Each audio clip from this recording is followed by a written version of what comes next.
Welcome to the Good Day Matrix. My name is Daz, and I have the absolute honour and privilege today of being here to talk to Craig Smith, who I have been in awe of for many, many years now, and had the privilege of meeting many, many years ago where he signed my Wonky Donkey book. I was very excited.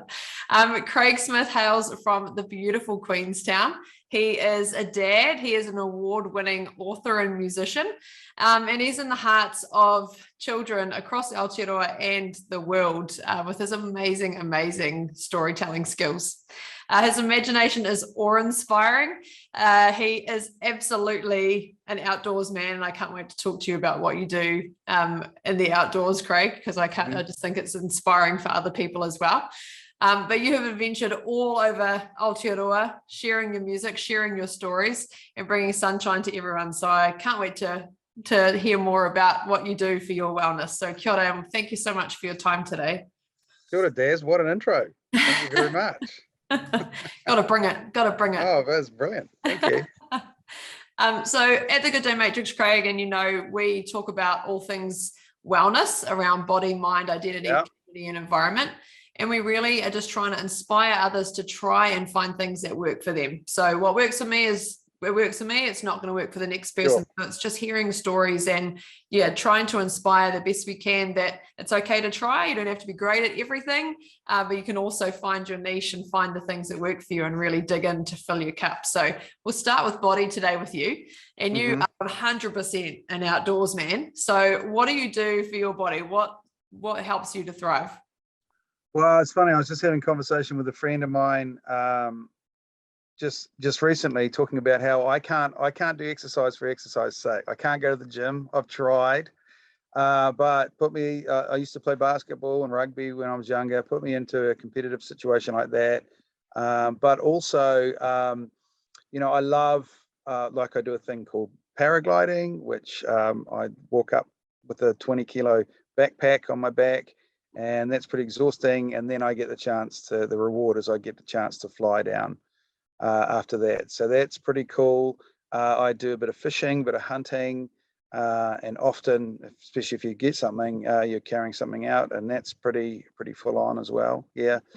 And I like to relax. I like to have a massage. Don't we all? Yeah. Yeah, absolutely. Yeah. So there's lots of things that I do for my body, but they're not necessarily consciously doing them for my body. They're sort of to do something else, but then I get the exercise along with it. Yeah. And I imagine you would have a busy schedule a lot like the rest of us, or, a lot on your plate. So on a tough day, how do you make sure you prioritize those things so that you do those things for yourself? Well, so my work is kind of unique in the way that if I'm writing, I just do it when I get inspired. But if I'm on tour, most schools finish by 3:00.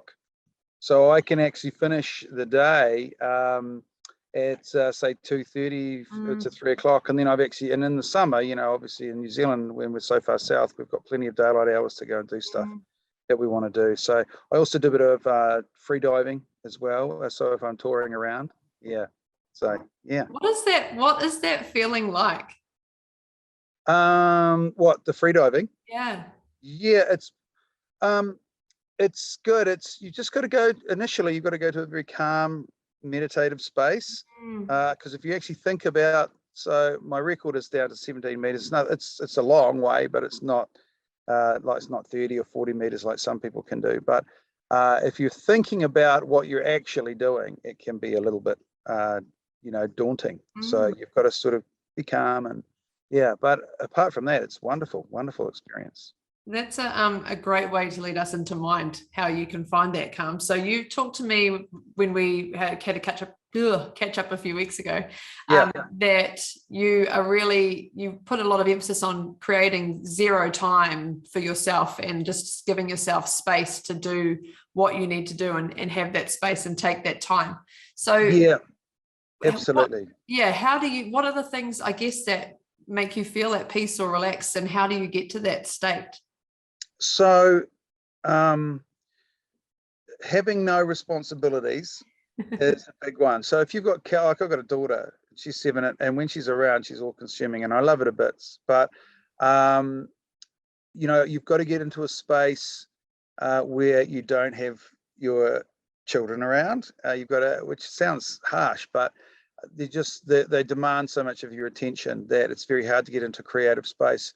I am fortunate enough that I have a place down south that I can go to, that when I don't have my daughter, I can go 2-3 days down there and just totally zone out. Try and get yourself away from all manner of distractions that could be television or laptops or phones, and often you need those to work. So I use those to work quite often. So it's hard to get away from the temptation of going, oh, you know what, Netflix is one click away or whatever, and just zone out. But the good thing is, if you're in the space where you're like, I don't want to be doing this, it's probably a good indication that you should be watching some Netflix or making a cup of tea or doing something that takes you away from putting pressure on yourself to be in a creative space. And once you've had enough of that, like there's only so many episodes of X show that you're watching that you can watch before you're like, oh, okay, enough of that. And then after that, you're basically in a space where all of those responsibilities and all of those distractions are out of you. That's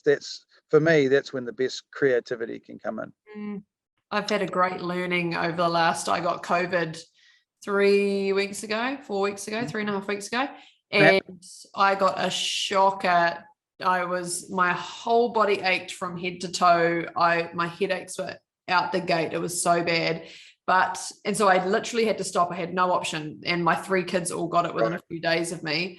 But I've realized how bad I am, or how addicted I am to being busy, and that I kept my laptop on my knee on the couch. Screen was black and I wasn't doing anything on it, but it made me feel better that I was being productive even when I couldn't. And I've had this realization. I'm like, what are you doing? You were allowed to just stop. It's pretty crazy, eh? A lot of conditioning going in there, and some of it's not even conscious. It's just a subconscious thing. And so you got to break that conditioning. But once you can find that space, I call it white space.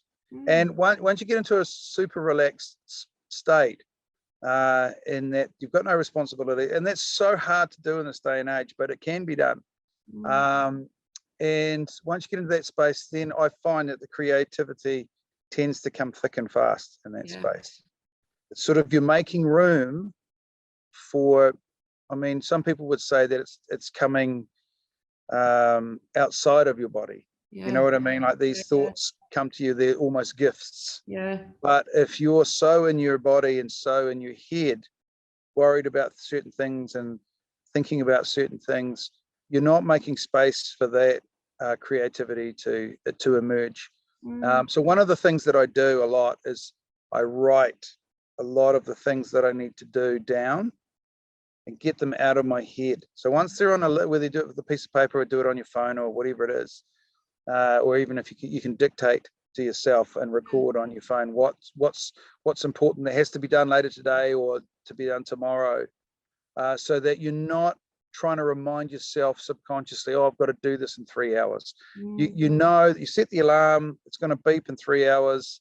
You can then forget about it and rely on technology to remind you later, and get yourself into that space where everything's nice and white, and then the creativity tends to come faster and often. It's amazing preparation and sort of foresight too, isn't it, to give yourself that space. If you can deliver that preparation, because when you're feeling overwhelmed or anxious, that's when you can't think of how to get time and how to get that space. So having that preparation would be absolutely absolutely key. There's an old Eastern saying, before enlightenment, chop wood. After enlightenment, chop wood. And the way I see that and how I interpret that for me is that there's work to be done to Mm. on you need to pay the bills and you need to get the kids to bed, or you need to do this, you need to do that. But then once you can find that space, meditative space or white space to allow the creativity to come in, but then afterwards you've got to go back to living on this earth, I guess. So I'd call it, Wow. I really So like that saying.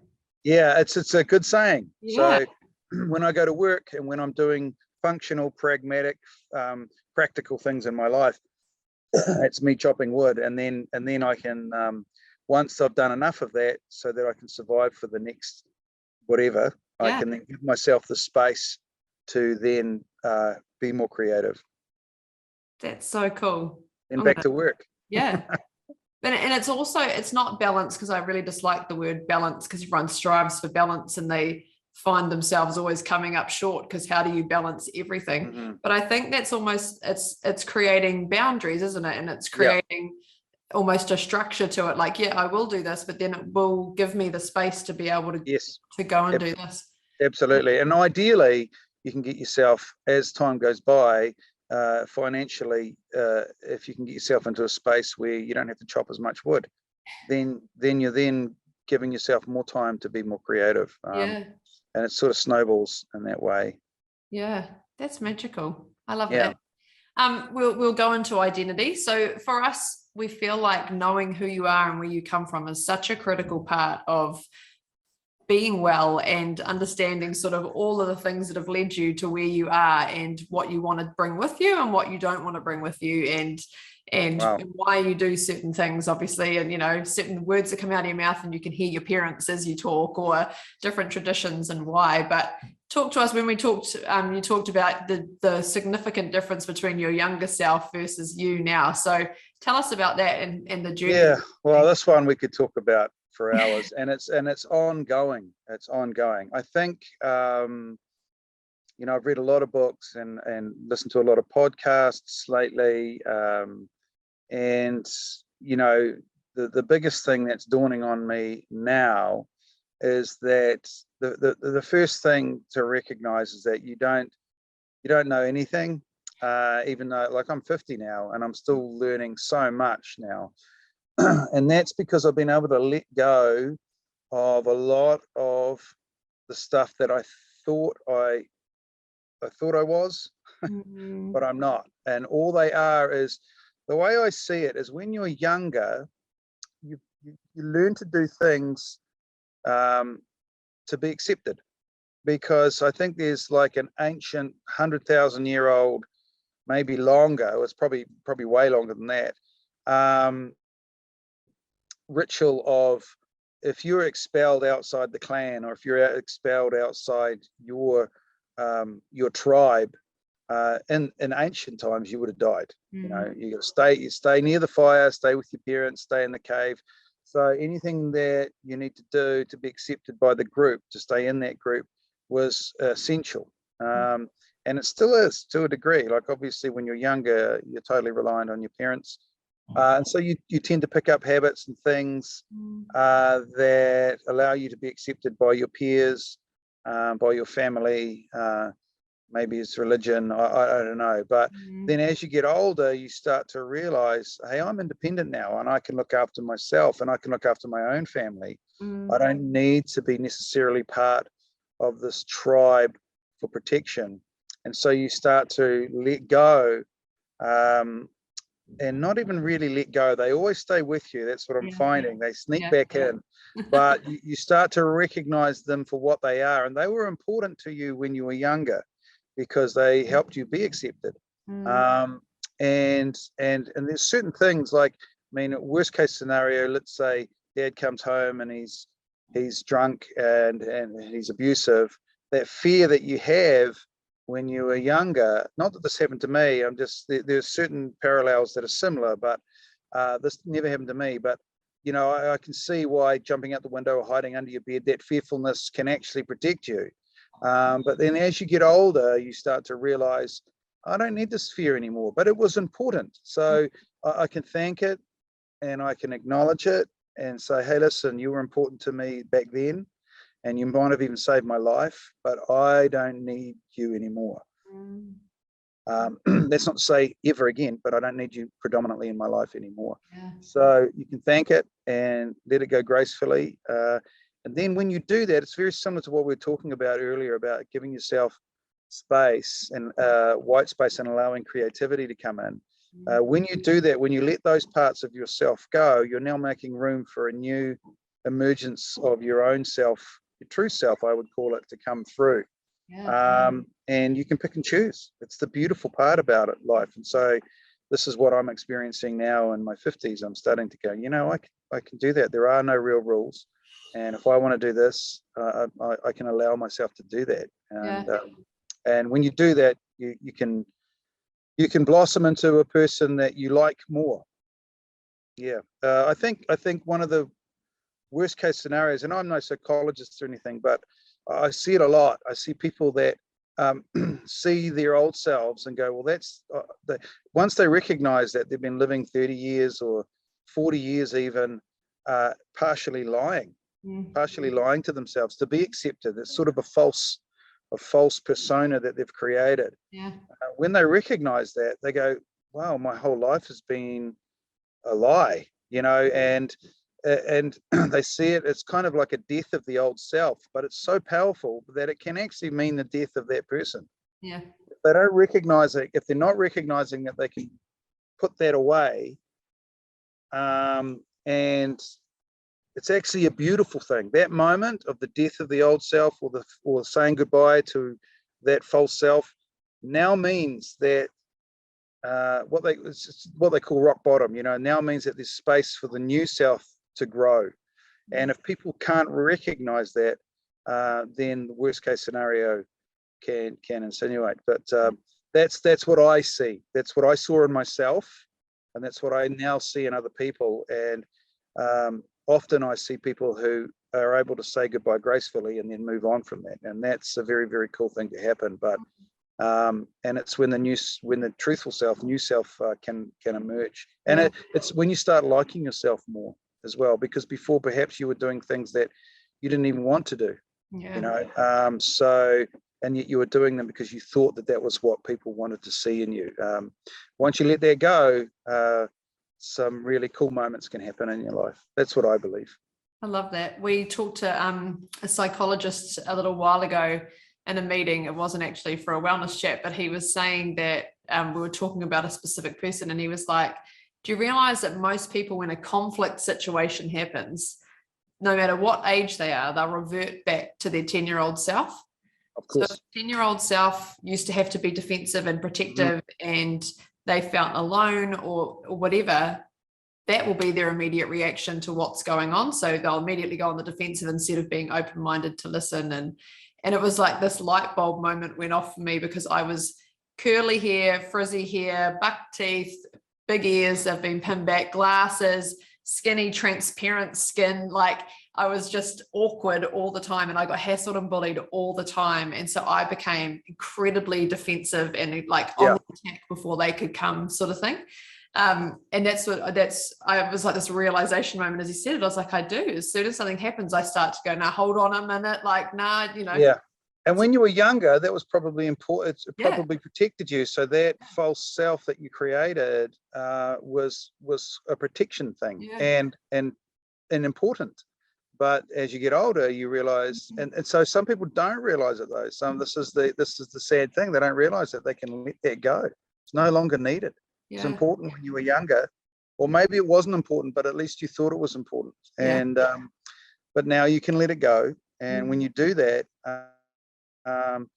you can go into conflict or any situation and do it with grace, and do it with calm. And I found as I've gotten older, I'm definitely more calmer in conflict situations now. And I was calm before generally, but now it's I can see them for what they is. But also, when you recognize why some people are behaving that way, you can understand why they're like that, and you're not reacting to what you essentially know as a false self.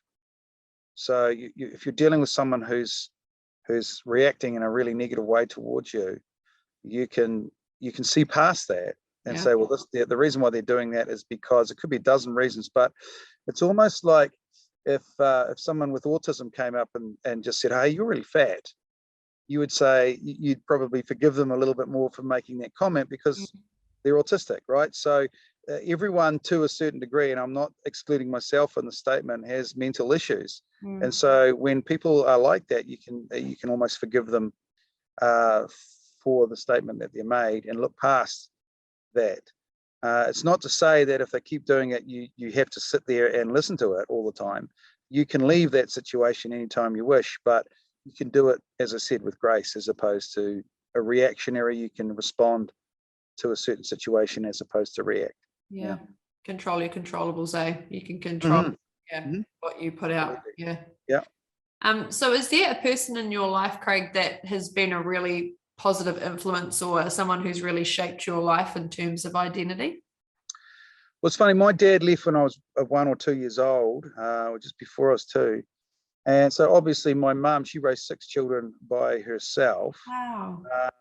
And we had, we lived in the state house and we didn't have carpet, and, it was pretty rough, but mum worked her bum off. And so, and still managed to a degree, be around for us as much as she could. She wasn't around a lot, as maybe as many as some mums, but when she was there, and there were times where she would crack, but definitely my mum is huge influence.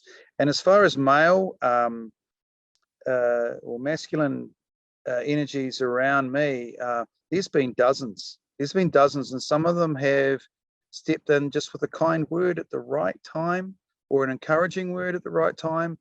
Others have been there for quite some time and quite some years and guiding. I think of the caretaker at school, Gary Kernahan, who taught me how to play guitar behind the, he used to mow the lawns and bring the tractor in, and then he'd sit outside and play the guitar, and he taught me how to play guitar. I couldn't afford a guitar, so he said, look, if you babysit for us some nights when I go out with my wife, you can stay on the couch and play my guitars. And so that's what I used to do. So I learned music through him and through his inspiration and his kindness.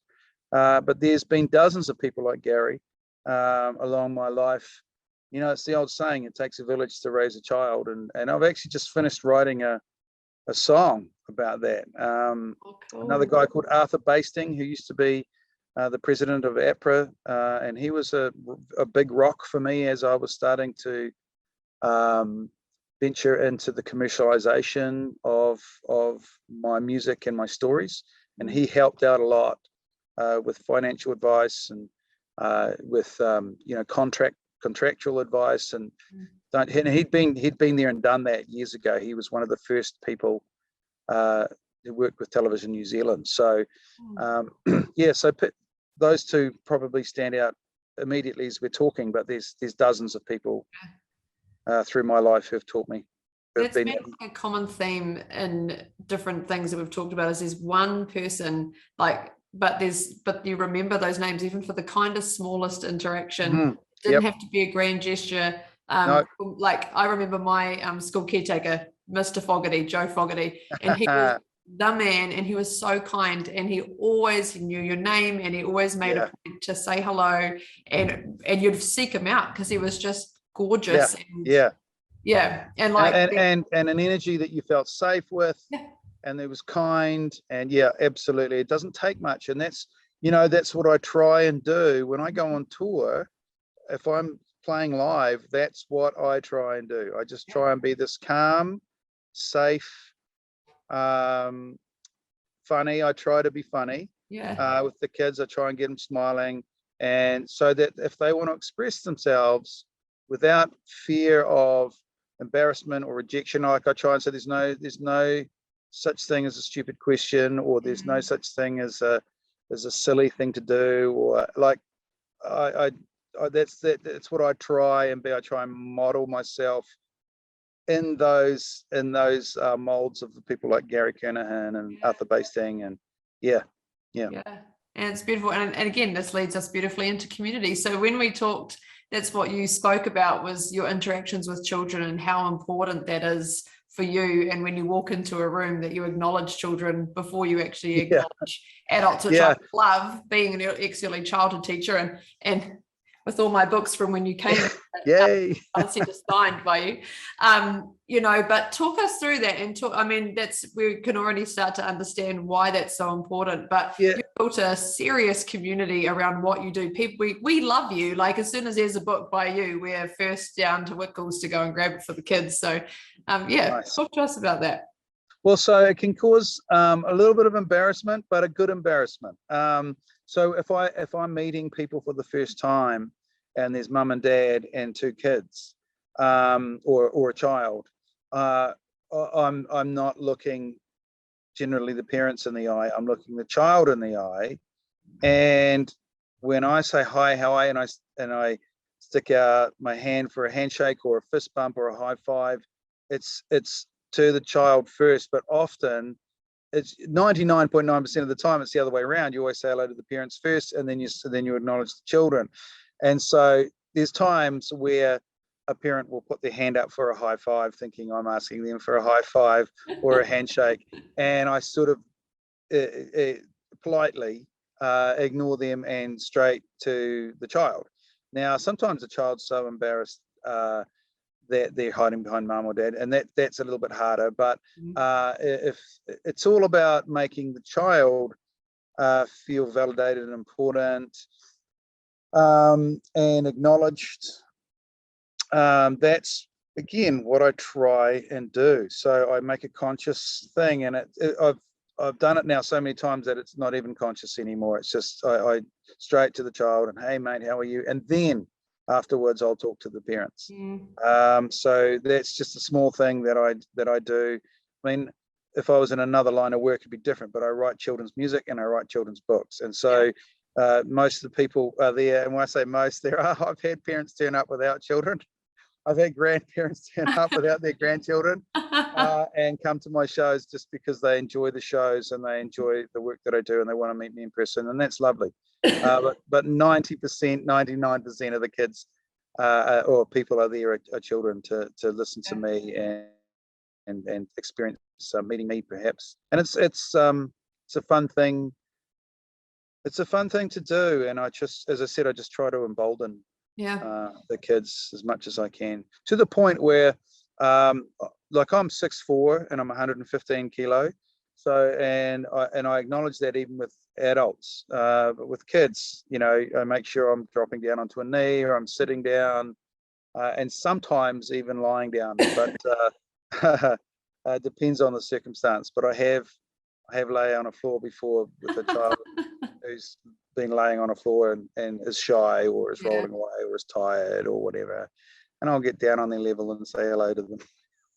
It's so special, and it's not like you said, it's something small, but for those kids, and again, being a teacher for 10 years, it's not small, it's so massive. It matters. Those tiny gestures, those children remember. It's so important. But it also, like, if there's a child lying down and they're a bit shy and they're a bit tired and they wanted to meet me, and I actually lie down and might be a meter away and lock eye contact and just say hello and introduce myself that way, I mean, it's funny as well. Like, lots of kids laugh, and then you'll get other kids lying down, and the child that's lying down and is feeling shy and tired, they recognize what's going on, and then they start laughing as well. So it sort of breaks the ice in an unusual way, but I'm not I'm not above making sure that that I try. It's hard, it's really hard, but I try to acknowledge everyone. That's magical. I think it's a magical approach just to life in general. It's something we could all learn from, is to make sure people feel seen regardless of who they are. And Absolutely. So we'll move into environment. So in your place down south, you've planted like over 300 plants, I believe. And you really love, obviously, the process and what's going on with those plants and following almost their journey through that. So talk us through that. Talk us through that passion and how you do it and so why. I've got a place down south. It's a log cabin that I alluded to before I can escape to, and I grew up sort of semi down there. My uncles had it. My brother had it before me. My uncles had it. My dad's had it.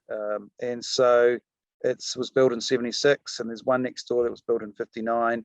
And there's no neighbours, and I can go down there. But it's 4 acres, and a few years ago, when I was lucky enough to purchase it off my brother, I made a conscious decision to start planting, and I planted over 300 plants down there so far, and I've taken a lot of gorse and broom out the way to sort of make way for all the caprosma and the totara, and I've even planted Northland Cowrie down there, and they're doing well. I planted one on my daughter's placenta that's called Maya tree, and it's now, like, when I bought it, I think it was 16 years old, and she's 7 now, so it's 23 years old.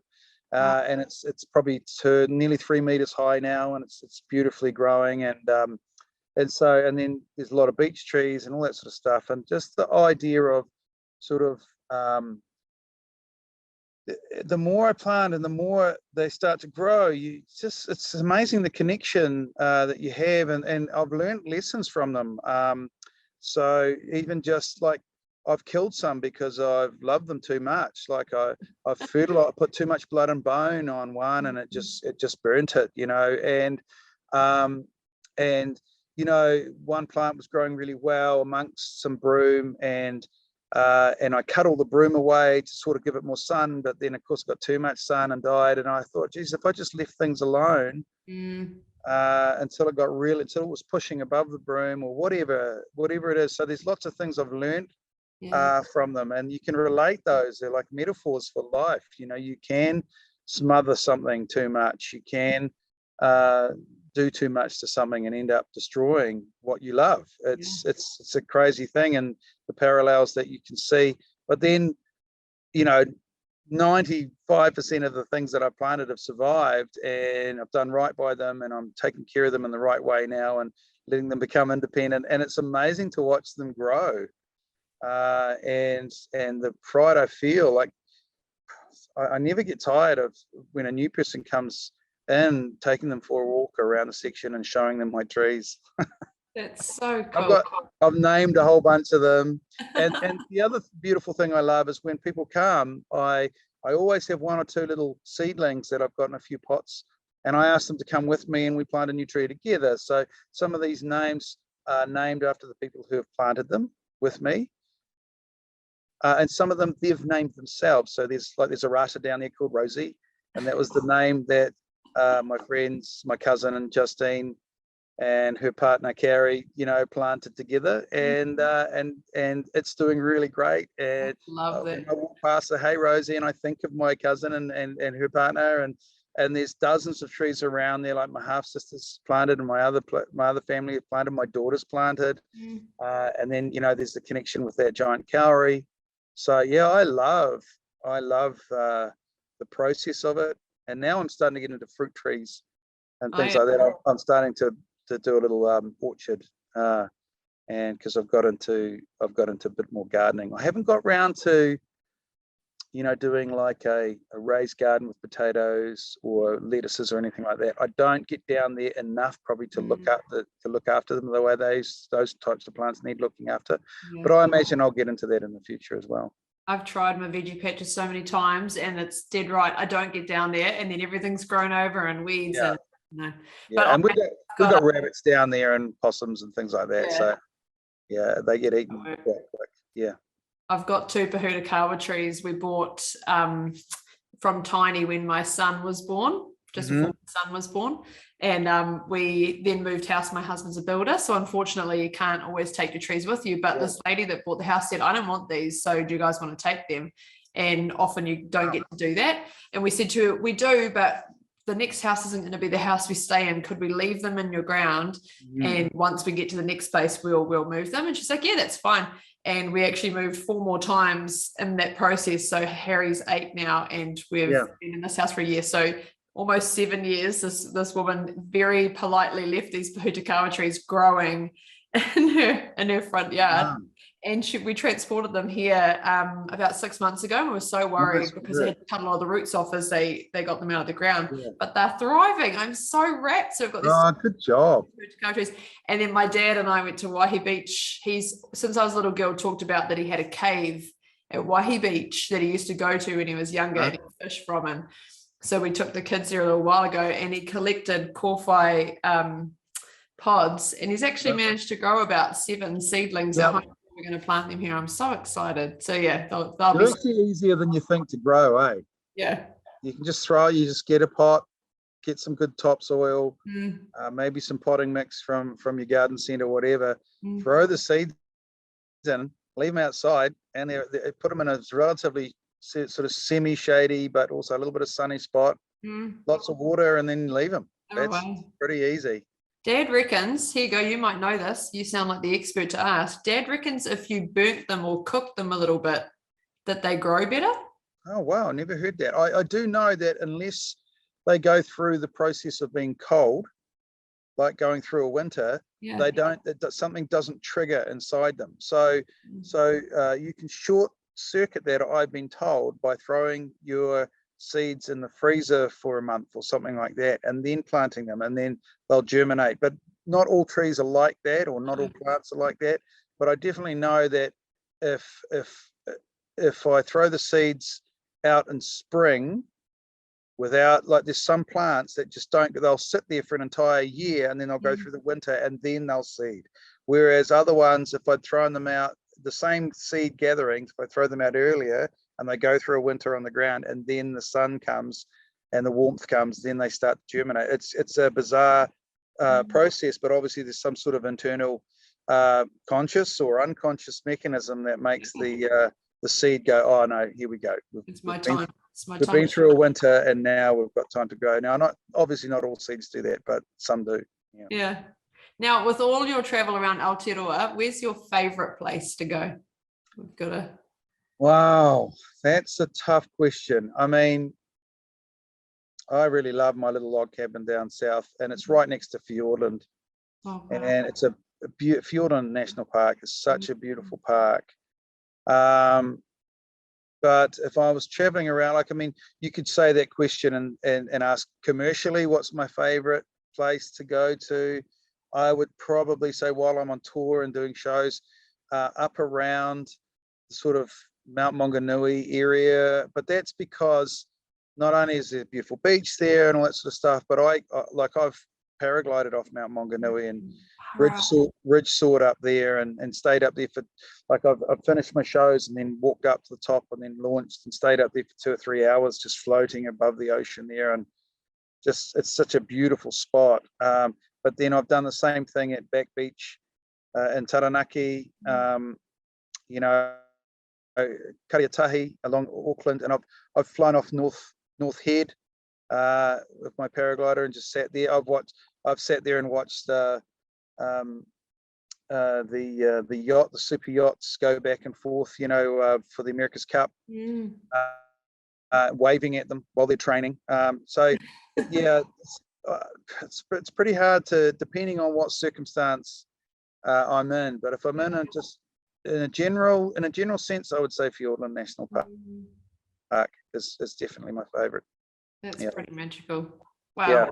Oh, if I ever need to travel tips, I'll come to you, because I'm not very well traveled around New Zealand. In fact, I'm not very well traveled anywhere. I'm a very terrible homebody, but starting to try and be like, right, I need to get the kids out, so I need to find all these magical places and go. Oh, if you come to Queenstown, let me know. Oh, well. Yeah, absolutely. Yeah. Cool. Right, we have some quick fire questions for you. Yeah. These always brighten my day. So 3 things that made you smile today. Oh, I did a show earlier for some children in Cromwell, but online. So definitely those kids made me smile. When I woke up this morning, I did a couple of quick YouTube things, and I watched that they made me smile. And I had a delicious cup of coffee when I woke up. Like a slow filtered coffee that I made. Beautiful. Yeah. Coffee is, again, a very common theme in these chats. Favorite books? As a child, Bad Jelly the Witch. Spike Milligan was Mm. totally, I used to, and that's very similar to what I did in the way that it was an audio book. He told that story and it was played on the radio. Yeah. As an adult, I would say I could not put down Nelson Mandela's Long Walk to Freedom. Yeah. That was one that was just talk about a man that had gone through the ringer. He spent 26 years on Robben Island, and to come out of that and to forgive and move on and allow his nation to move on without falling into total civil war. Now, some would argue that things have gone backwards there over there since then, and that's right, but it could have been way worse without him. What an amazing person. Yeah. Yep. So as an adult, the Long Walk to Freedom, but as a child, Bad Jelly the Witch. I have Bad Jelly. My children know Bad Jelly, and I have the audio one with the purple cover. Nice. So they know that. But I'm going to go get that book. That's a great recommendation. Yeah, and it's done in tiny little chapters too. Oh yeah. So some chapters are only like 5 pages long. There, so you get to the end of that chapter, and you go, "Oh, that was so good," and then you go, "Oh, I've only got another 4 pages to the next chapter." So my legs have fallen asleep on the toilet reading that a few times actually. I love that. Which brings us to 3 favorite smells. Oh, there you go. Well, the smell of coffee in the morning, like freshly brewing coffee, is absolutely amazing. The smell, we're getting back to Fiordland National Park again, the smell of wet forest is just after it, like it's dry and then it rains and you got that smell coming over. Probably some of my mum's cooking, something like her bacon and egg pie or something like that. Yeah, and the anticipation of how good it's going to taste is because of the smell. Yeah. What makes you laugh?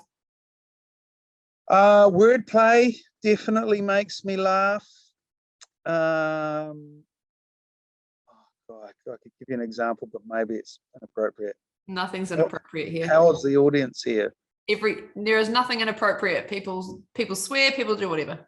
Okay, so I was talking to a friend the other day, and she said she just retrained as a psychotherapist, and I said, "Is it psychotherapist? Because you spell therapist THERAPIST." I said, "Is it psychotherapist or psycho the rapist?" So just silly wordplay like that.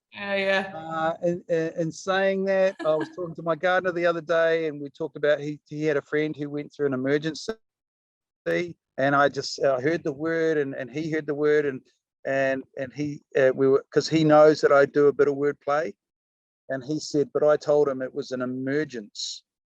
See, sometimes we have to go through emergencies to emerge and to so lots of wordplay like that. I'm working on one that I've Googled and no one's thought before, which I'm quite happy about. And it's so you've got the word mystical, like a mystical land. Yeah. You've got mystical, who's like Fonzie, and then you've got mystical, and then you've got mystical. So you could say mystical from mystical.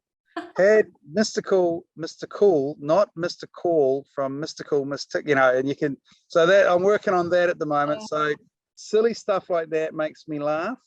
I love that. See you later, Peter Piper picked a pick of pickled peppers. Now it's going to be this one. Yeah. What was the other thing? The 2 more things that make me laugh, is that right? Oh, anything.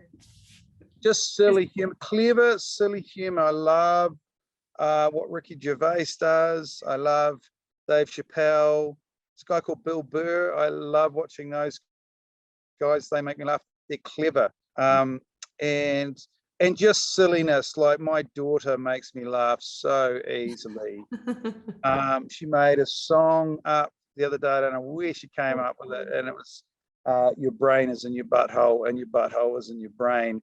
And to see your daughter come out of the shower singing that, I just lost it. I was just so silly, but makes me laugh. That's the stuff that makes me laugh. Oh, that's just what fills our world though, right? How good. First job. Oh, my first job. So My first job, well, it depends, like paid job. Paid job, like, because my mum had a cafe and we had to scrub all the tables and everything, you know, because they had white tops and white bottoms and people put their shoes on them and scuff mark on them and they look dirty. So we would have to scrub those, but that wasn't paid work. So paid work, one of my first jobs was as maybe I was 13 years old and I was slashing beech trees from underneath the pylons that ran from Tiwai aluminium smelter to Deep Cove power station. So they run through National Park and obviously the trees can grow up and touch the wires. So you've got to walk through with a slasher and slash little saplings while the big trees get cut down. But ideally you get them before you need a chainsaw. You've just got a big, basically a giant machete on the end of a pole. And that was probably one of my first jobs. I worked as a dishwasher as well at the THC here in Queenstown, and also at a bar that was owned by a guy called Kevin and another guy called Ainsley called Westies, and I worked as a kitchen hand there as well. So I can't remember which one came first, to be honest. I think the slashing came first. I think I was working in Fielden National Park. I love that slashing came first. Yeah. Go to pick me up songs that fill your cup, fill your soul. Wow, that's a good one. I would say Jeff Lynne. Do you know Jeff Lynne? ELO, Electric Light Orchestra.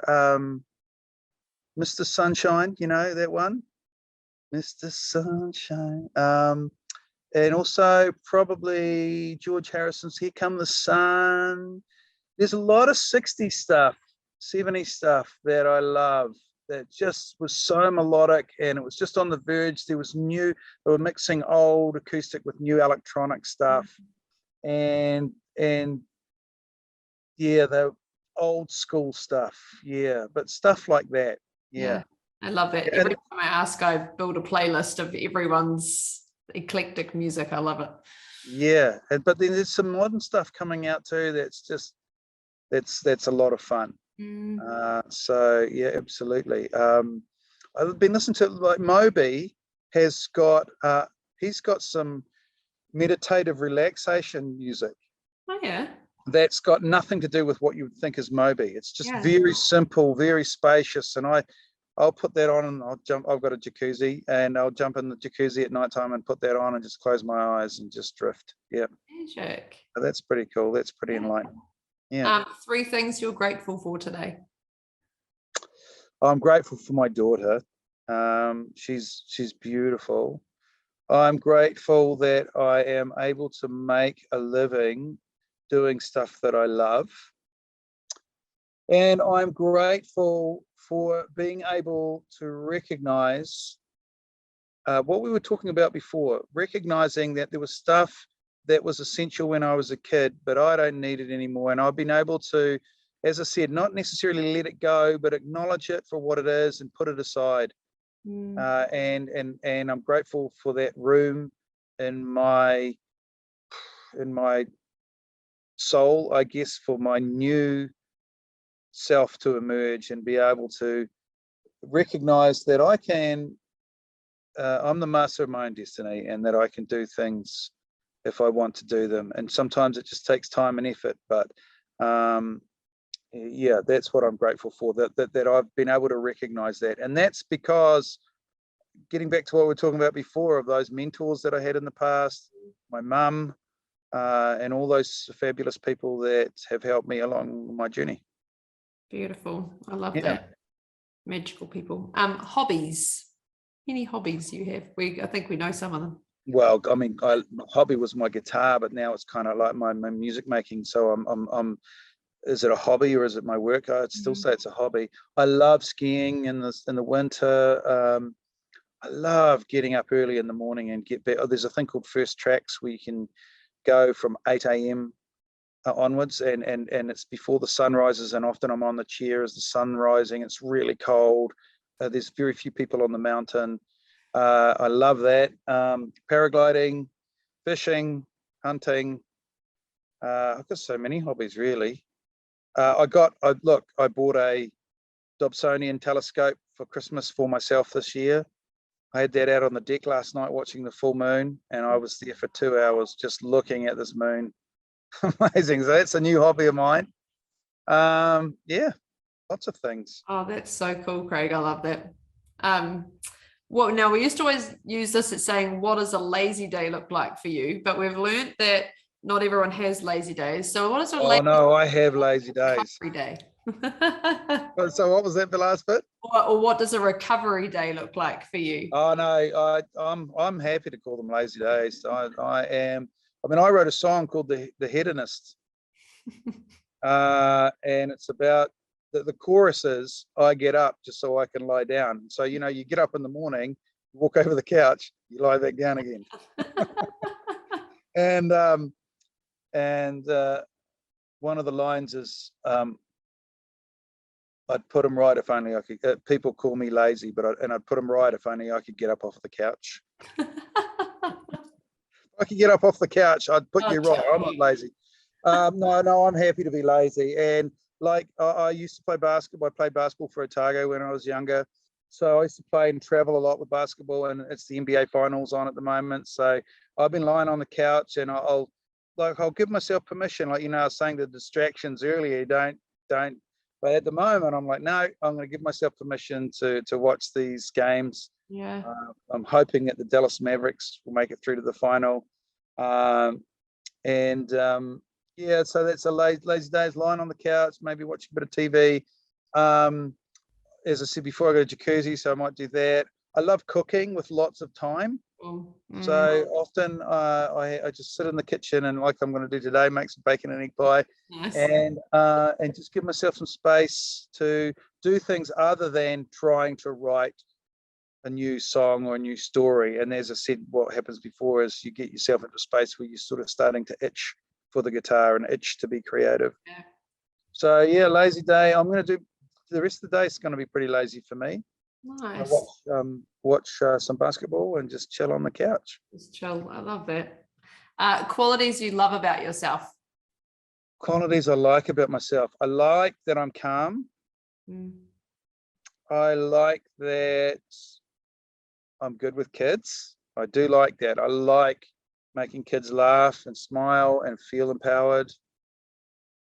I know that my focus, when I finally do decide to do something, I generally put a lot of effort into something. So there's certain situations, like a lot of people have asked me to run for council here in Queenstown, and from all different levels and different spectrums have asked me to do that.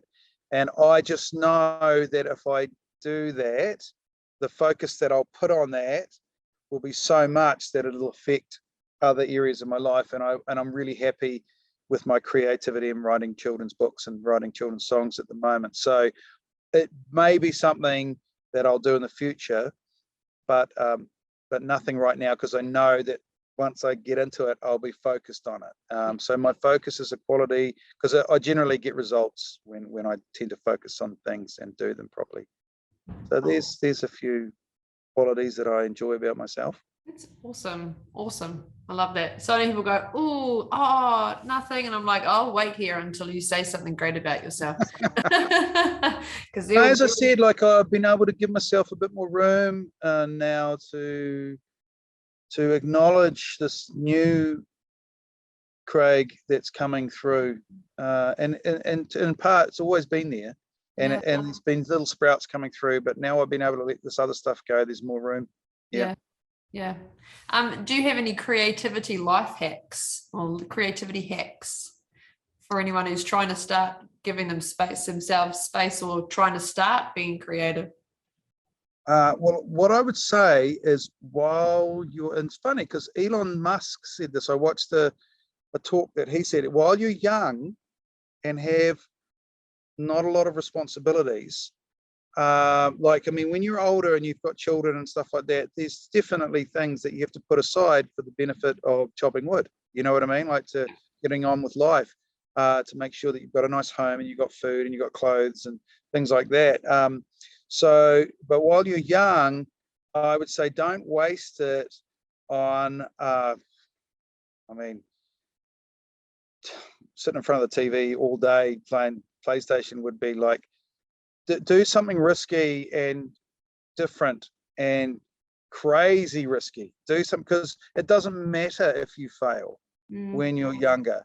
If you've got responsibilities, and even if you've got responsibilities, try push yourself, take a bit of a risk. Talk to your family first, because it'll affect them if it fails. But don't be afraid to do that. Talk to your family first and say, listen, is it okay that I stop working at this job, which I've hated all my life, and start doing something that I'm really passionate about? What it'll mean, we might have to even sell the house and scale back and sell a car, or, you know, live our life, grow our own vegetables and not go out anymore. But to start with, while we're doing that, until we get to a stage where where my creativity can actually start earning an income, and even if it doesn't, it'll make me happy. Then, and it doesn't matter whether you're mum or dad, or, you know, but definitely while you're young, it's easy to do that because you've got no responsibilities. But give it a shot. That's what I did. You know, I used to be in sales and marketing for years, and again, I thought I had to do that to make money, and, you know, it was the best way for me to make money and all the rest of it. And eventually, I got to the stage where I was just like, man, I'd rather be doing this. I'd rather be creative and doing more music. And so the answer was kind of like a conversation between myself. I was like, well, then do it. Yeah. Okay, well, then what do I need to do that? And then the focus kicked in, and I'd set up my life. I lived in a van for the first year. Wow. Just so I could not have any pressure or responsibility on myself of making money while I got good at my craft. And almost immediately I started saving money. Like, I was earning less, but I was saving more. So so give it a shot.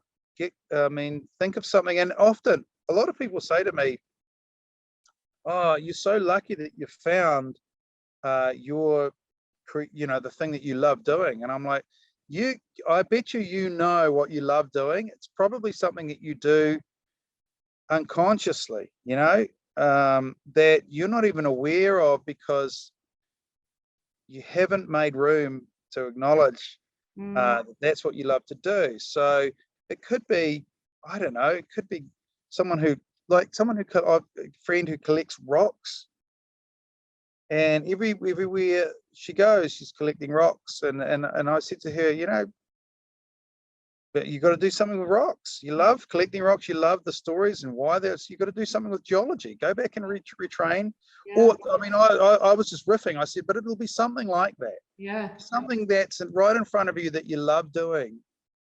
You know, if I wasn't a musician, it would probably be something to do with planting trees, or, you know, the green thumb, where my head's at the moment. I love looking up trees and watching them grow, and I've had some thoughts around that in the future about what I can do, because I'm just passionate about it. And it's usually something right in front of you. So that would be my hack, is sit down and have a good think about what it is that you do in your spare time that you love doing.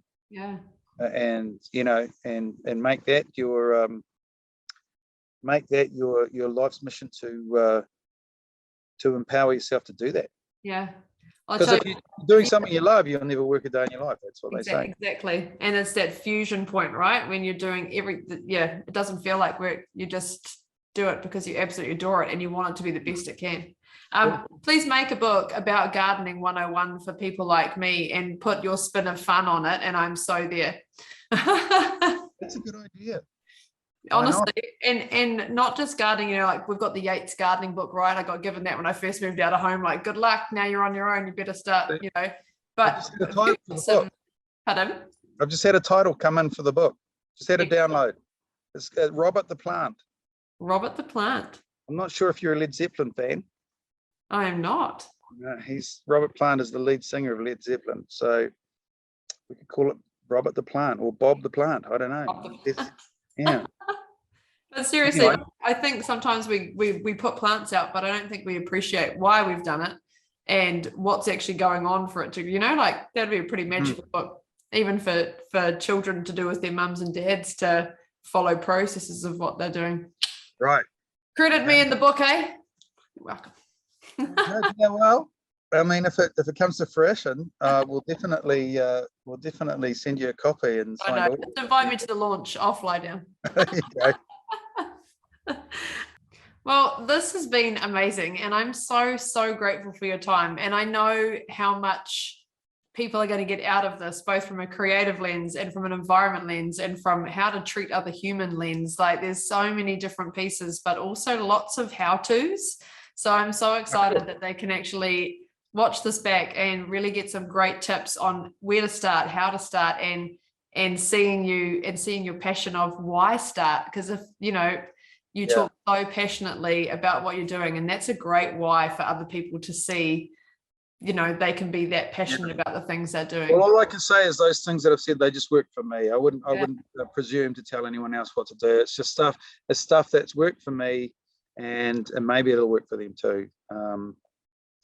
No, I'm enjoying myself at the moment. I'm looking forward to the future. I'm looking forward to seeing my daughter grow, and hopefully I can pass on some of the stuff that those cool people have shown me in the past to her. But she's already a very cool, funny human, and I'm enjoying every moment of her. So good luck everybody, and thanks for having me on your. Is this a podcast? Is that what we call it? They'll be watching this. They'll be watching our video as we've talked. So they'll see our video. Yeah. So fantastic. thank you very much, everybody, and we will see you again next time. Ka kite. Absolute pleasure, Daz. Thanks very much.